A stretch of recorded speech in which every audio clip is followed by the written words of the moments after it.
Assalamualaikum warahmatullahi wabarakatuh. Hari ini saya nak buat ulasan perlawanan di antara JDT versus Terengganu, yang mana JDT menang 3-1 hasil jaringan dari Bicycle Kick Forestry yang memang lawa, dan satu dari penalti Beksen dan satu dari Endrick Dos Santos. Manakala gol pasukan Terengganu dijaringkan oleh free kick world class oleh Solly Node, yang mana boleh saya katakan Solly Node punya free kick tu memang marvelous lah, dia punya knuckle memang superb, dan ini adalah kali kedua JDT dibolosi dalam saingan Liga Super. Satu dari penalti kick menentang Kelantan dan satu dari free kick menentang Terengganu. Namun masih lagi belum ada pasukan yang mampu untuk menjaringkan gol ketika menentang pasukan JDT melalui open play. Kalau kita lihat pada perlawanan semalam, game yang ditunjukkan oleh kedua-dua pasukan memang super. Sebab apa? Boleh saya katakan kedua-dua pasukan memberikan yang paling habis baik untuk menunjukkan performan yang bagus. Intensity game, tempo game memang tinggi lah, boleh saya katakan. Namun begitu, kalau kita ingin bicarakan tentang referee,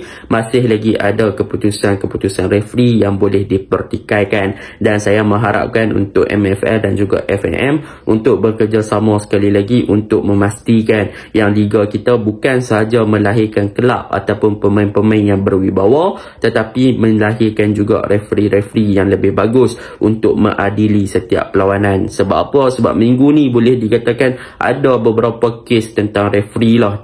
Dalam game Penang versus KL pun Giang Kalau kena red card dan sebagainya kan, yang mana boleh dikatakan sepatutnya tak kena red card. Jadi benda ni perlu diambil berat oleh MFL dan juga FAM untuk memastikan yang pengadil yang diberikan tugasan dan juga diberikan pendedahan untuk mengadili setiap perlawanan dengan seadil-adilnya, dan kalau boleh cuba untuk minimiskan ataupun kurangkan human error dalam perlawanan ketika membuat keputusan. Saya tak mau cerita lebih banyak tentang referee, sebaliknya marilah kita masuk ke dalam ulasan perlawanan.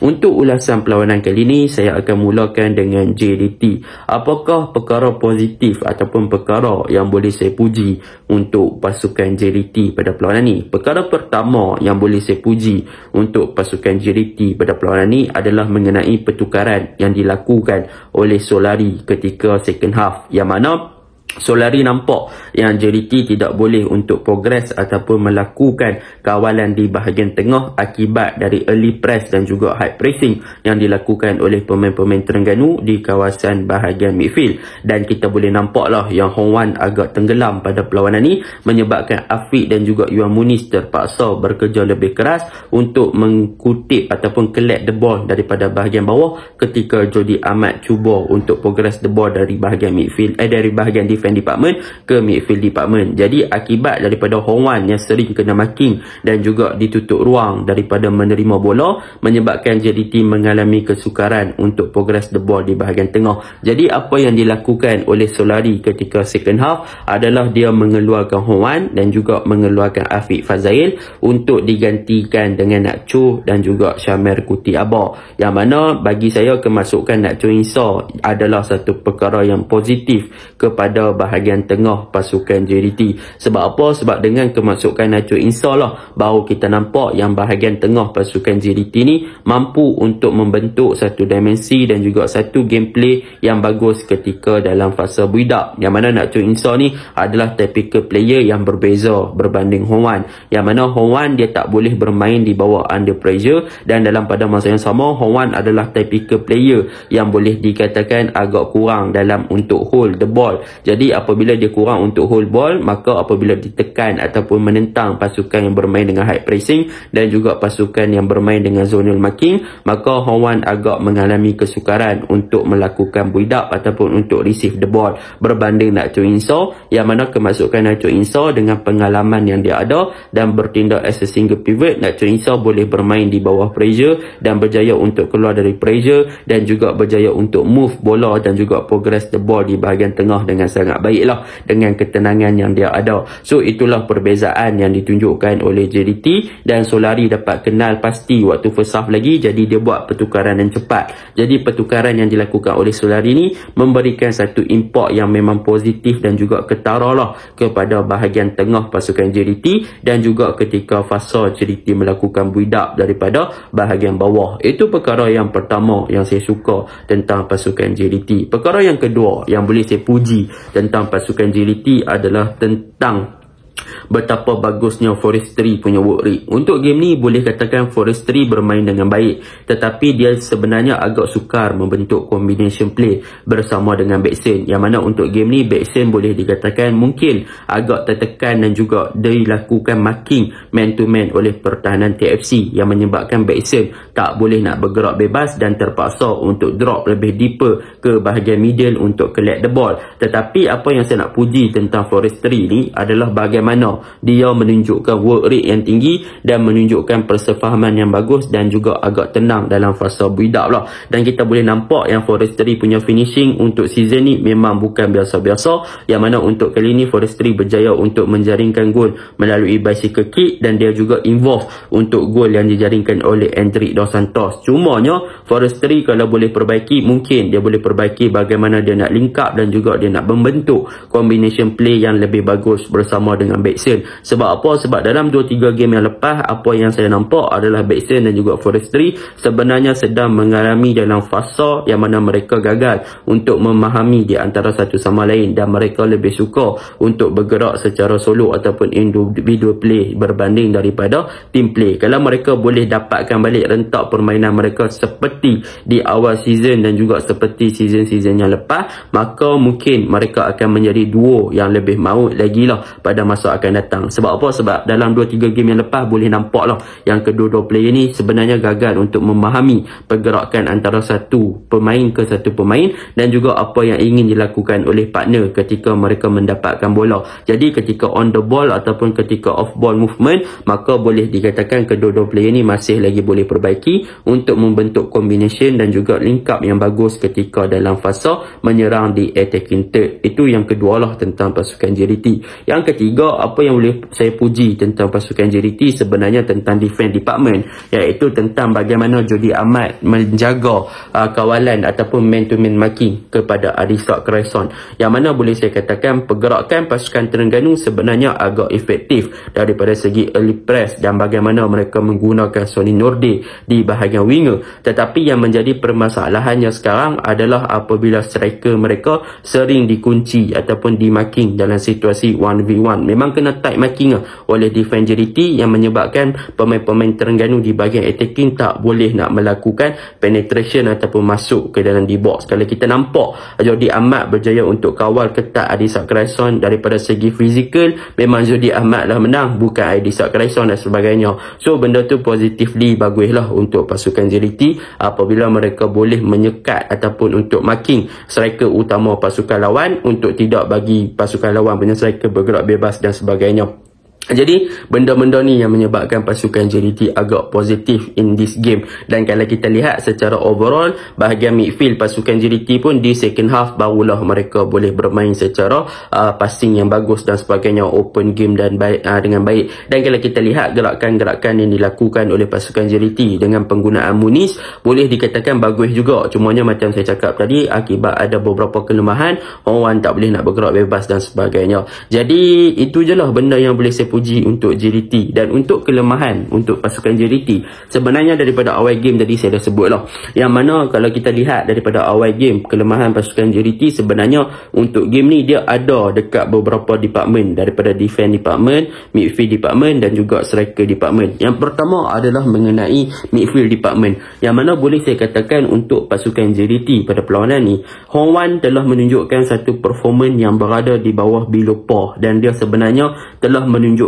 kelemahan dia yang ketara, yang mana apabila pasukan lawan melakukan high pressing ataupun melakukan tekanan yang lebih awal kepada pasukan JDT dalam fasa JDT cuba untuk build up dengan penggunaan Jody Ahmad, maka Hong Wan dia tak boleh nak bermain di bawah pressure tersebut. Dan kita boleh nampak apa yang dilakukan oleh Terengganu adalah mereka menutup ruang daripada Hong Wan menerima bola, dan mereka meletakkan Engku Syakir untuk sentiasa follow up dengan Hong Wan dalam situasi ketika JDT cuba untuk build up yang menyebabkan Hong Wan tak boleh nak receive the ball dan Hong Wan tak boleh nak keluar pressure tersebut. Jadi apabila Hong Wan berada di bawah tekanan, kita boleh nampak perbezaan dia adalah Hong Wan tak boleh nak melakukan defensive duty dalam defending shape dengan bagus lah, yang menyebabkan Hong Wan lebih suka untuk melakukan mistake-mistake yang mana memberikan foul kepada pihak lawan, dan dalam pada masa yang sama menyebabkan Yuan Muniz ataupun Afiq Fazail yang berada di bahagian tengah terpaksa untuk drop lebih deeper kepada bahagian Hong Wan untuk membantu Hong Wan dalam fasa duty defensif, dan dalam pada masa yang sama pemain-pemain pertahanan pun terpaksa untuk cover up mistake-mistake yang dilakukan oleh Hong Wan. Jadi itu adalah kelemahan yang ketara lah yang kita boleh nampak tentang Hong Wan di bahagian tengah. Dan kalau boleh saya mengharapkan Nak Choo In-saw cepat fit dan dapat balik dia punya game time untuk terus berada dalam kesebelasan utama, terutamanya sebelum ACL, iaitu bertanding di peringkat international. JDT masih lagi memerlukan Nak Choo In-saw berbanding daripada Hong Wan buat masa sekarang. Dan untuk Hong Wan, kalau dia boleh improve daripada segi dia punya simpanan bola ataupun bagaimana dia nak untuk hold ball dalam keadaan yang apabila dia ditekan ataupun di pressing, maka dia akan jadi player yang lebih bagus di masa akan datang lah. Sebab apa? Sebab ini adalah bola sepak. Sebab bila kita hanya boleh hold dalam satu ataupun dua touch sahaja, maka kita tak boleh nak bermain as a team yang terlalu bagus apabila berjumpa dengan pasukan yang bermain dengan early press, side pressing dan sebagainya. Itu yang perlu untuk Hong Wan perbaiki lah kan. Jadi apa yang ada pada Hong Wan ni sebenarnya bagus daripada segi typical scanning,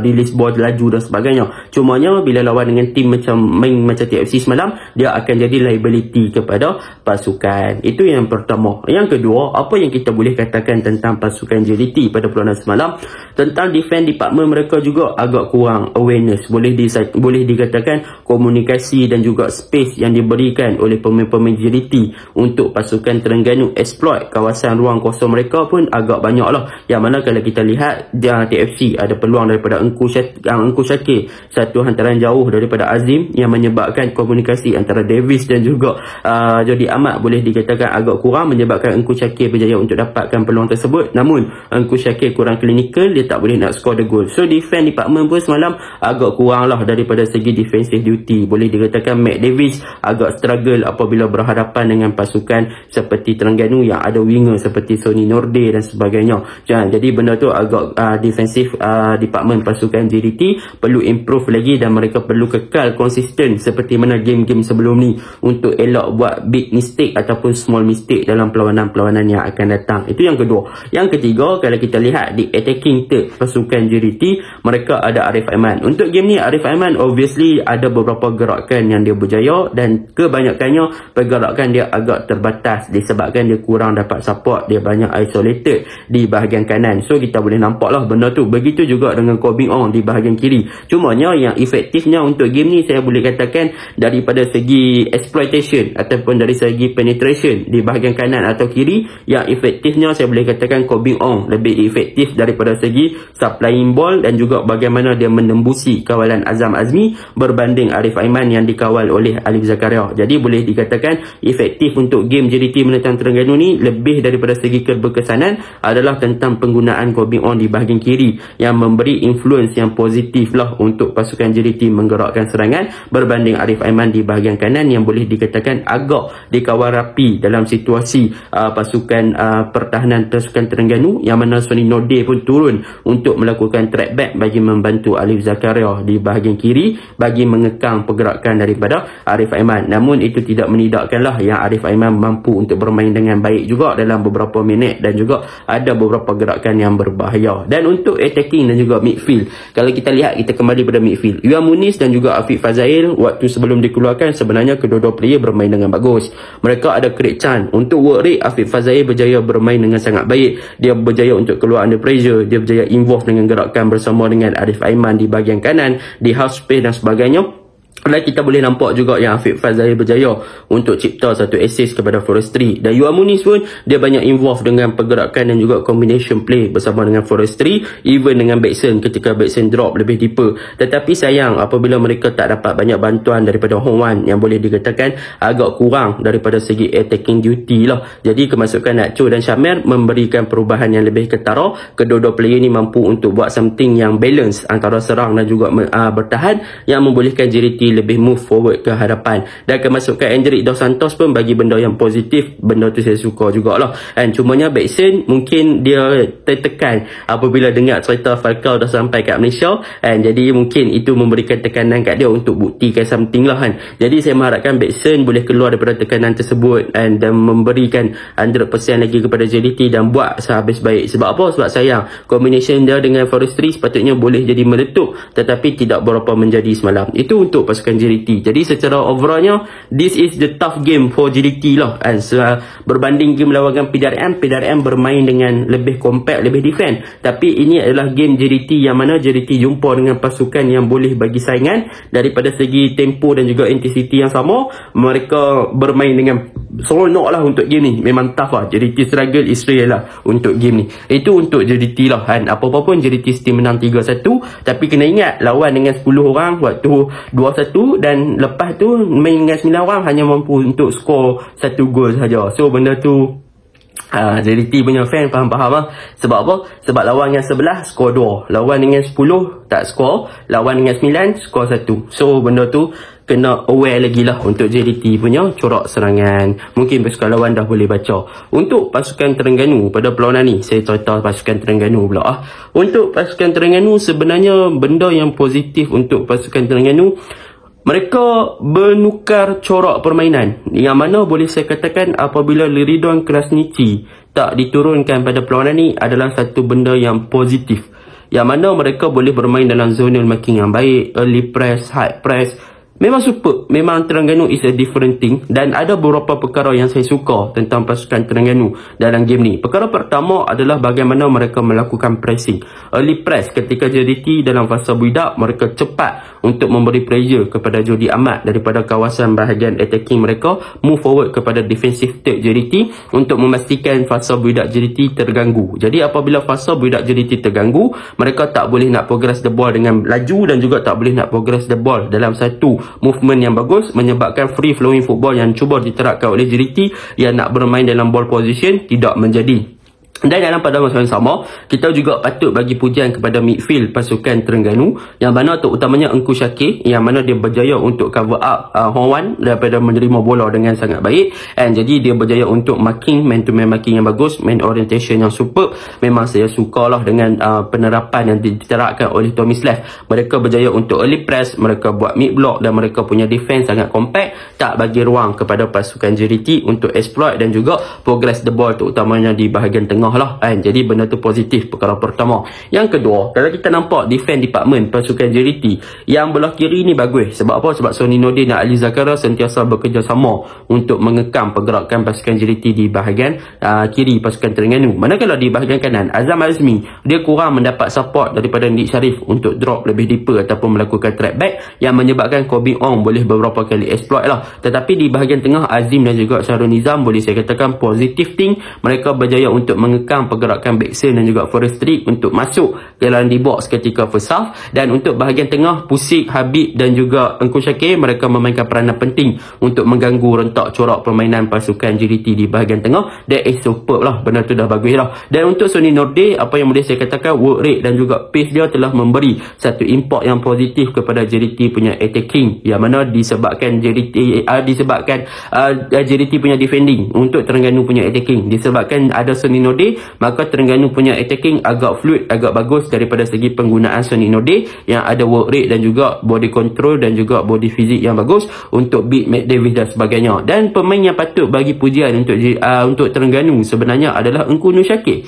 Sebab apa? Sebab Engku Syakir sejak beberapa game yang lepas, terutamanya lawan dengan Perak, Engku Syakir diletakkan di posisi number 10 ataupun lebih kepada attacking midfielder, yang mana apabila diletakkan attacking midfielder, dia punya work rate bagus, dia punya pergerakan bagus dan sebagainya, menyebabkan Terengganu punya attacking shape lebih bagus untuk membantu bahagian striker, yang mana dia selalu backup Alisak di sekar. Jadi dia ada satu peluang semalam. Kalau dia lebih clinical, mungkin dia boleh score the goal dengan lebih better lah kan. Jadi boleh katakan Engku Syakir bermain sebagai nombor 10 adalah satu inovatif yang bagus diterapkan oleh Tommy Slav untuk membantu bahagian tengah TFC untuk lebih kreatif, dan kerajinan yang ada pada Engku Syakir menyebabkan pressing yang cuba diterapkan oleh TFC itu menjadi.